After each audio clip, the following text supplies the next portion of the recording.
see that it's pointless talking to you, Mr. Yarrow. Why do you insist on mispronouncing my name, leaving the J silent? My name is Gerald with a J. The J. The J. Yes, I know. Yes, I know. Yes, I know.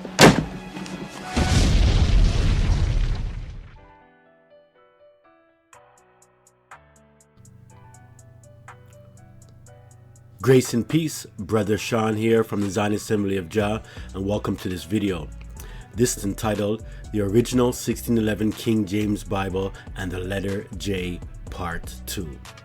Now, if you don't know, 4 years ago I made a video entitled The 1611 King James and the Letter J, and that was Part 1 in 2019.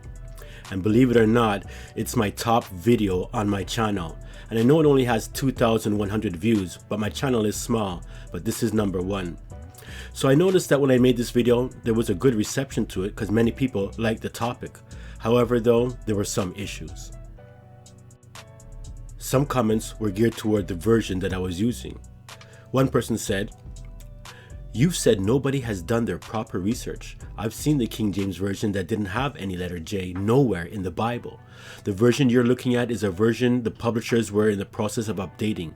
I think you need to go back to the first printed Bible, the Gutenberg Bible, and then move forward and you'll see it. Remember, the letter J wasn't invented until 1524 by Gian Giorgio Trissino." Another commentator put out, "The question is whether the letter J existed in the English alphabet as at 1611, and the answer is no. And the King James Version of the Bible, it was James, Jacob, Jesus, Judas, etc. And above all, you looked at Tyndale's New Testament today, it still says Jesus. So what are you saying? Is Roman characters when it is the Gothic font?" Another person wrote, "Compare with the original 1611 KJV, the first edition. Compare them Bible verses. You'll see what you see is an error, a printing error. I've checked in the 1611 King James Bible first edition against the edition we have. There's no likeness between both letters." And then somebody simply and boldly put out, "That is not a copy of the original King James 1611 Bible." And you know what? They were right. The copy that I was putting out and I was studying at that time, I thought it was the original copy, and it was this one right here that had the Roman font within it. Yet people said that there was no J's in this, but when I found it another problem here. So what I've done is I've decided to make another video, and of course we're going to be using the Gothic font. This is the original 1611 right here. I'm going to get into that right now. But before we do that, I want to mention a couple of things. This video is divided into 4 different levels. Level 1 deals with communication and setting a foundation. Level 2 is knowledge. Level 3 is education. And level 4 is wisdom. Now each of these levels are designed to carry you through to give you the fullest understanding of this important and deep topic. So try not to skip over the levels, because if you get to level 2, you might wonder what I'm saying because you haven't followed level 1. And indeed, this is going to be a great lesson. So let's start off. Level 1, our communications. Now what we're going to look at is important revisions of the King James Bible. We're going to look at communications about the letter J or lowercase j and the J sound, and as well cover a few things like no J in the Hebrew language. We're going to look at biblical Hebrew versus modern Hebrew, and what exactly is the J sound. That's something that we're going to cover. So let's get into this. Now, first of all, when we look at the revisions, you'll see that the first 2 major revisions of the first publishing of the 1611 King James Bible came courtesy of Cambridge University, first in 1629, which is 18 years later, with the Apocrypha and the old spellings. And then again in 1638 with no Apocrypha and updated spellings as well. So the Roman font was used in 1629 and the modern font was used in 1638. And of course, 1611 was the Gothic font. So I want you to take a look here comparing the 2 early versions of the 1611 KJV. Grace and peace. So what I have here are 2 original King James versions. Below is the original first publishing, And as you'll notice in Genesis chapter 1 here, notice the Gothic writing. It's not the Roman script. So Roman script is what you see underneath chapter 1 right there. This is kind of how we use our normal alphabet, the letters. It's called Roman script. But down low, we have the Gothic script, as you can see. Now, above this is a republishing of the original 1611, which came out a few years after. And this has what you would call the Roman script, as you can see in the beginning. But you'll notice that the word heaven is H-E-A-U-E-N, because there are various different spellings. So this King James that you see over that was republished into the Roman that came out after the original 1611. I'm not exactly sure which year that was, but it was very shortly after. And again, this is the original with the Gothic. Here is a map which we normally call Middle East. Middle East is a political name.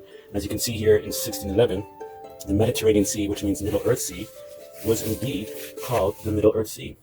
Notice it says the Middle, right? That's Earth Sea. So it's kind of put together, but it's called Middle Earth Sea, which is the Mediterranean Sea.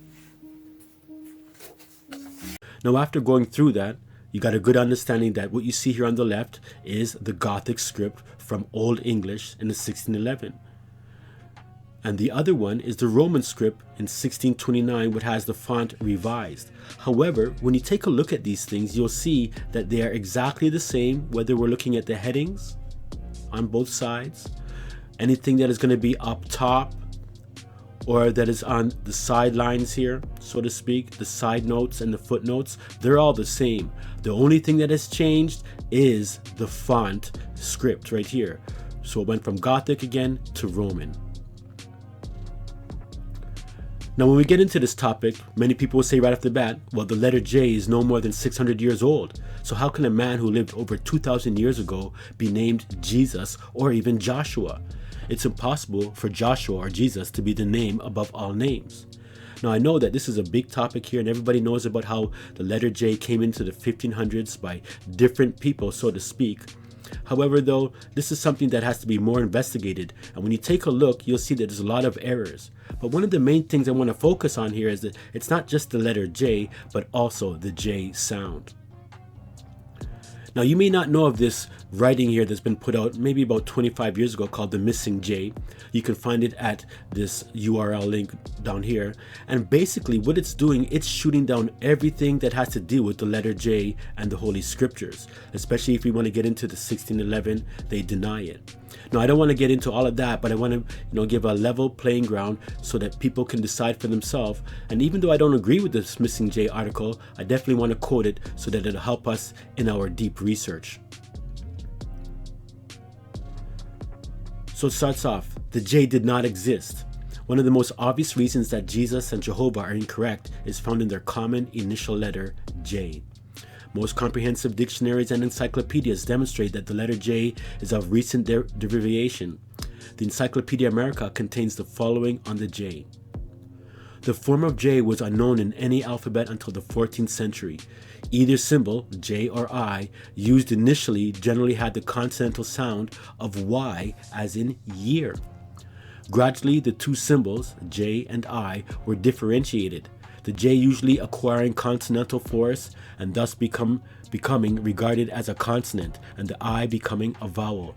It was not until 1630 that the differentiation became general in England.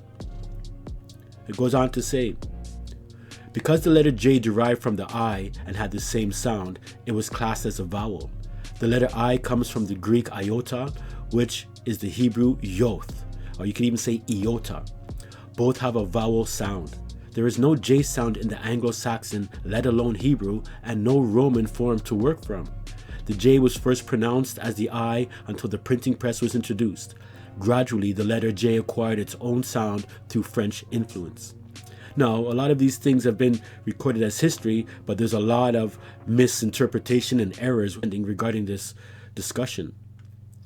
It goes on to say, the printing press soon replaced the laborious copying by scribes, the longhand editions of the Bible. The initial copies of the King James Version did not use the letter J for the Savior's name. No evidence has come to light that shows the letter I ever had the consonantal sound of the letter J. This is shown in the New Funk and Wagnalls Encyclopedia.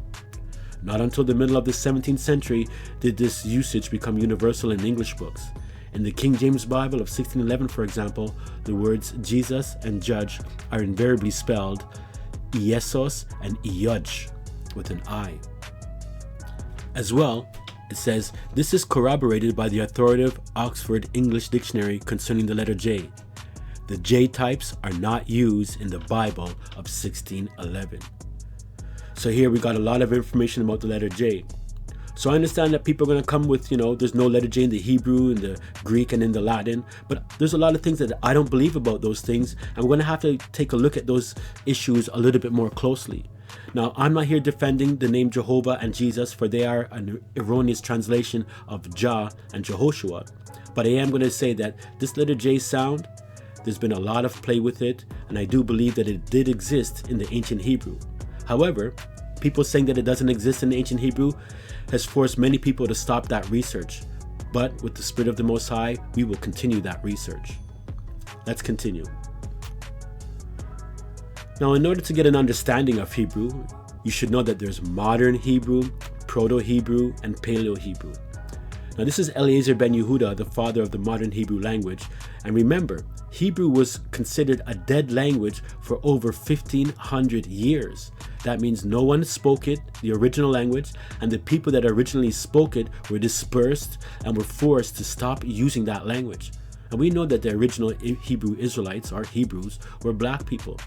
However, today, in these modern times, we have a new form of Hebrew that's been watered down, changed, and shifted to support their false premise that they are the true people of the book. It reads, today I met the young fanatic who tried to convince me that what our movement needs is to adopt Hebrew as our national language. It is of course ridiculous. And this was put forth by Theodore Herzl, his personal diary in 1898, recounting his meeting with Eliezer ben Yehuda, the reviver of the Hebrew language. So yes, this man, this Gentile here, Eliezer ben Yehuda, he was a Lithuanian, and he revived this modern language. So I just want to remind you that the ancient biblical language of Hebrew, or the ancient Hebrew language spoken in the Bible, is much different than modern Hebrew or any interpretations of ancient Hebrew at all. It's two different things. Again, modern Hebrew is not the same as biblical Hebrew at all. The Hebrew spoken today in Israel is not the same as the Hebrew of the Bible. The Hebrew spoken today in Israel is not the same as the Hebrew of the Bible. Biblical Hebrew is related grammatically to Arabic and other Semitic languages, while modern Hebrew is a spoken language that dramatically transformed in the last few hundred years, is pronounced very differently than Biblical Hebrew probably was.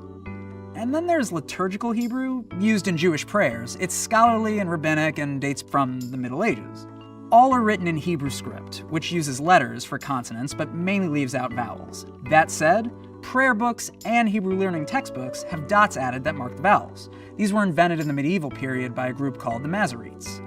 Modern Hebrew, spoken in Israel, is quite distinct from its predecessors. It emerged out of a movement in Eastern Europe in the mid to late 1800s. Men with traditional Jewish educations were moving to larger cities where they aspired to write modern, secular fiction in Hebrew. This was a way to express the idea that Jews could connect to a collective national identity rooted in the distant past, while still participating in the culture of modern Europe, where literature was so important. In writing modern Hebrew literature, they realized they had to find words for concepts that didn't exist in the Bible or rabbinic tradition. So they found biblical words with unclear meanings and gave them new ones. Once Hebrew became a spoken language, it grew rapidly. The Zionist movement, like other national movements of that time, believed that only by speaking a unified national language could a group be a true nation. And in some Zionist leaders' views, the correct national language was not the language Jews spoke at home for generations. Not Yiddish, not Ladino. It was Hebrew, the language of a more ancient Jewish identity. Quick aside, Aramaic, Yiddish, and Ladino, the languages many Jewish communities spoke before Hebrew, all look very similar to Hebrew, as they use the same alphabet. But Yiddish is closer to German, and Ladino is closer to Spanish. Promoters of Hebrew often had very negative feelings about Yiddish, which they called jargon. Very negative. Pro-Hebrew activists once interrupted a Yiddish film screening in Tel Aviv by throwing stink bombs in the theater. A less extreme group, led by Eliezer ben Yehuda, often considered the father of modern Hebrew, founded a Hebrew language committee to come up with new words as needed and answer questions about proper usage. Educators taught Hebrew in schools to immigrants, and in 1925, Hebrew University was established in Jerusalem. Even before Jewish statehood, new generations of Jewish immigrants to Palestine began to speak Hebrew, and as they did, the language changed. People invented new words, new grammatical structures, and borrowed words from other languages. Now, I know a lot of people get into the professed Hebrew name of the Most High using the Tetragrammaton, which is a Greek word meaning 4 letters. And this is basic discoveries that have been made over the last few hundred years. And what you see on the right is a professed understanding of how the name of the Most High should be pronounced in the ancient languages and the ancient pictographs as well. We have Proto-Hebrew, Paleo-Canaanite Hebrew, Paleo-Phoenician and Aramaic, along with modern Hebrew, which I consider Babylonian, Gentile, Yiddish-influenced Hebrew that you have today. Now, I want you to bear in mind that the first top 3 depictions of the Hebrew language, there are no manuscripts, like complete manuscripts at all, that show these characters. These are more or less archaeological discoveries of fragments that have been found and things on walls, but there's actually been no actual manuscripts with these characters. The most, I guess, ancient manuscript you're going to find is dealing with these square letters, and of course, we know that it's dealing with modern Hebrew. Now, one thing good to know is that the big problem is with this first initial letter, whether it's a Jod, Iota, or Yod, or if it carries the J or Y sound.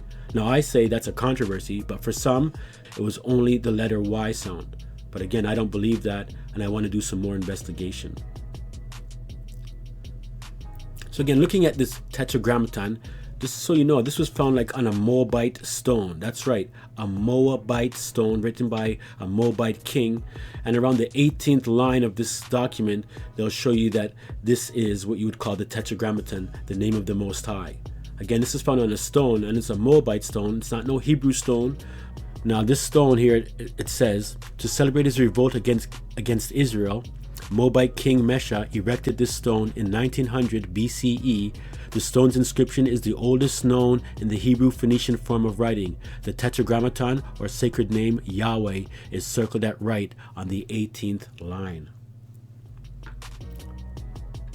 So again, I want to remind everybody that there are 4 Hebrew Bible scripts: the hieroglyphic or the pictograph Hebrew in 1859.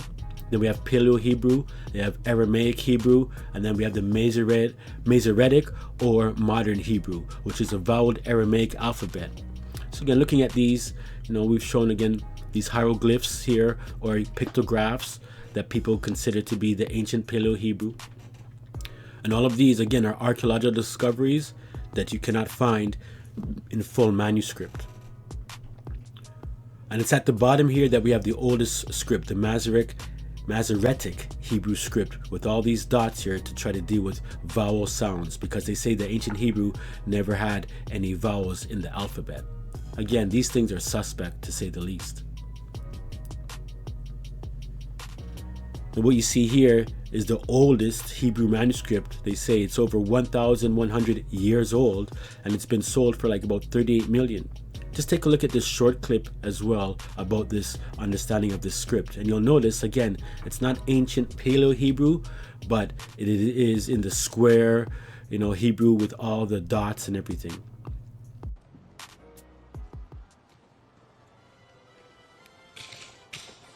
What you see behind you is a Bible written over a millennia ago, around the year 900, in the land of Israel or Syria.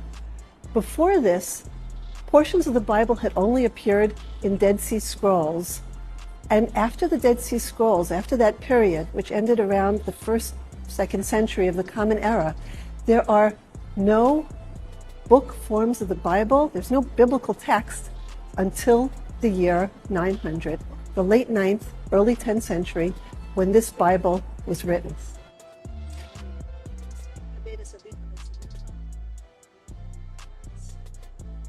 Scholars have researched this Bible, and it's very, very close, almost exactly what we have today. And in fact, it's written in the same square Hebrew script that Torah scrolls are written in, and that's been used for hundreds of years. If you can read Hebrew script, you can actually read this Bible very easily. Now, I know many people will claim that they can speak the ancient Hebrew and they can read it and they can write it, and so be it. And if they do, they would show you these type of letters here and characters. And a lot of people who do this will come with the understanding that the name is Yahweh, Yahuwah, Yahusha, or Yahweh Shai. And as you can see though, in these Paleo and the Proto and the modern Hebrew, all of these things are used. And again, I don't believe that this is the ancient Hebrew. And remember, you have to go back to these Gentiles for them to tell you what each of these letters may or may have not meant. And this is something that I find to be very suspect, and that's why I question the Hebrew a lot, and for me, there's a lot of red flags. You see, I believe that the letter J sound is very, very ancient. And although we're not talking about Hebrew, all the surrounding nations around Israel during those times, they had the J sound, as you can see on this chart here. So it is very ancient, and sometimes when you look at things, you can see that the letter Y at times is not always going to be considered for a Jud. And again, that's something that gives me another red flag as well, but we'll talk about that in another video. So I do believe that the J sound, the J sound did exist from ancient times, and many other people know this for sure.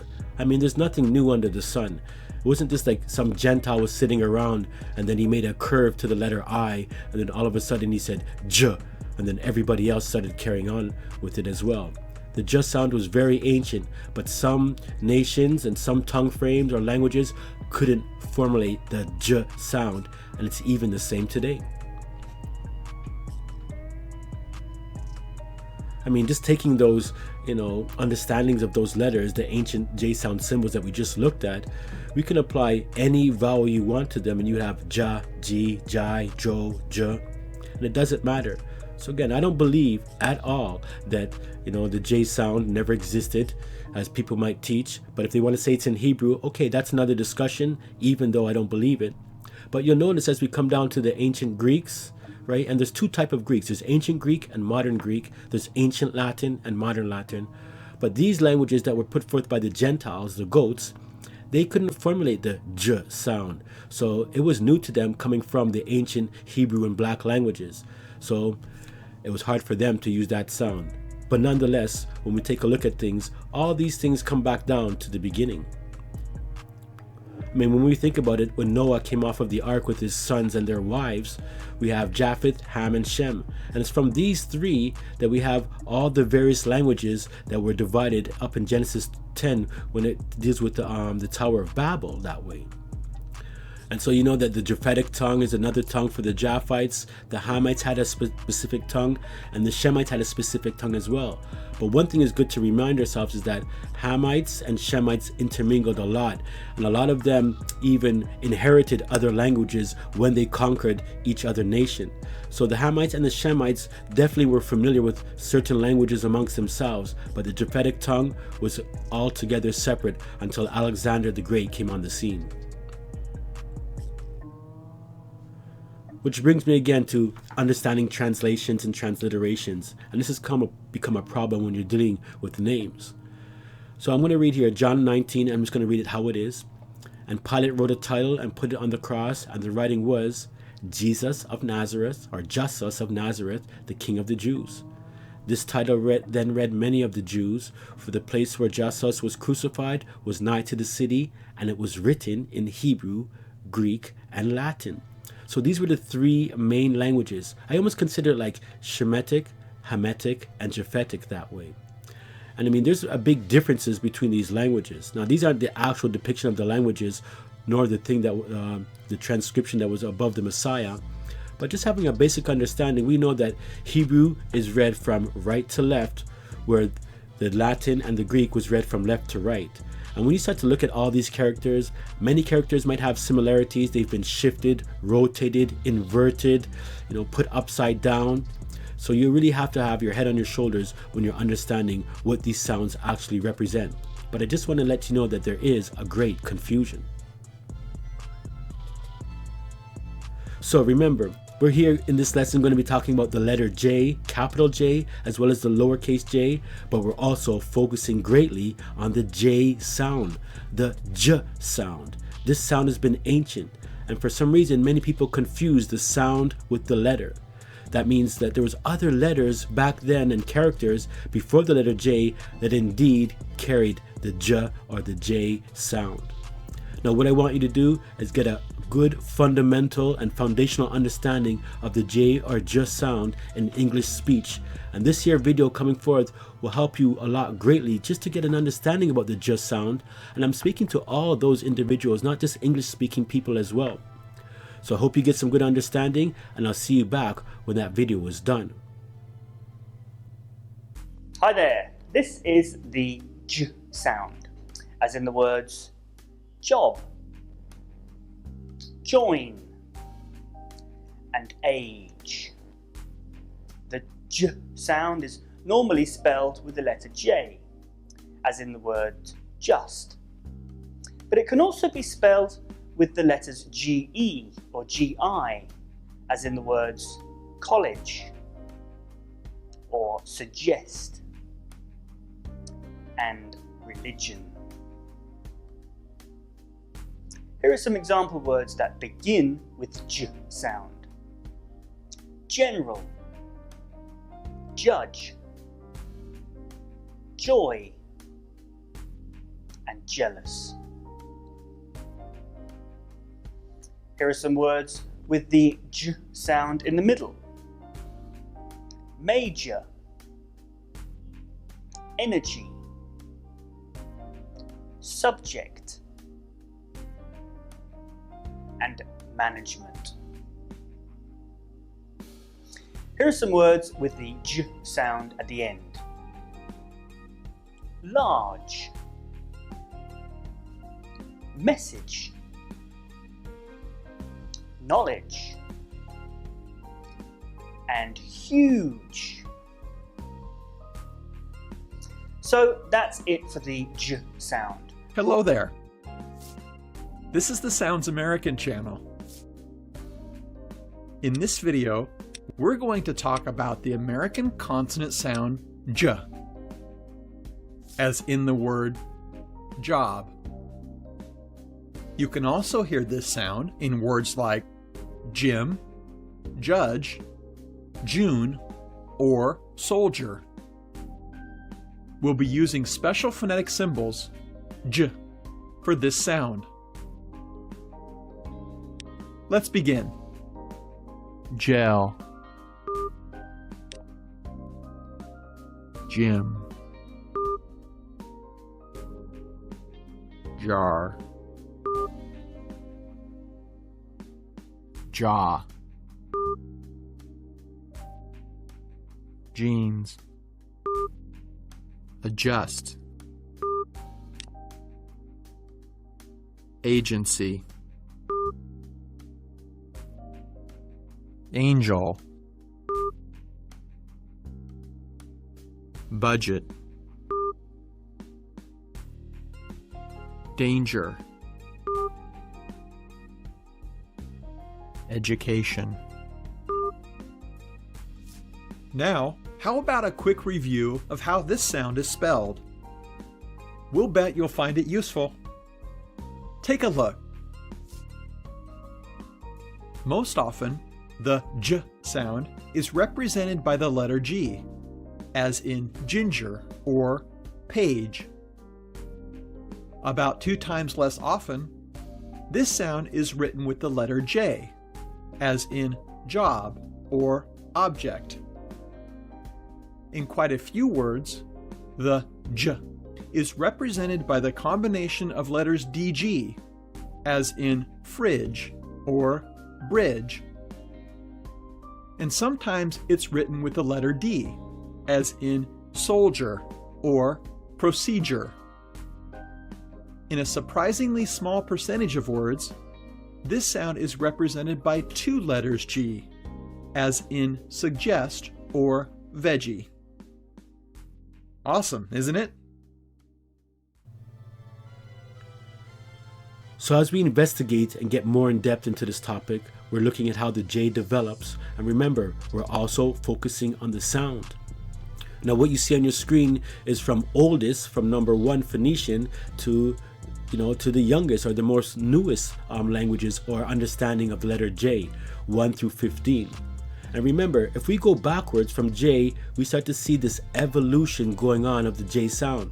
So really focusing on when the letter J existed, isn't really complete in an understanding, because this letter and many letters have evolved. You can see anciently it was this Phoenician symbol here. And some would say that it has the Y sound, but I do believe it has the J sound. And again, this is a part of this great controversy. And then as we go through, we could see even when it comes down to the Romans, there was a letter J. Now they might not have used it for the J sound exactly, but this letter, character J with a curve, it was in Roman times. And to be honest, if you look at ancient scripts of ancient languages, you'll see a letter J or a line with a curve on it. Now it might not have stood for the J sound, but the character itself was there greatly. So what we have here is the Gothic going all the way through with the capital letter J here, the lowercase j or I, all the way through to give us this full understanding. Now I hope that the communication and foundation is set for how we're going to proceed forth. So you've just reached level 1 and level 1 is completed. Congratulations, and I hope you stick with things, because when we get to level 2, it's going to get much, much more deep. One love, and see you in level 2.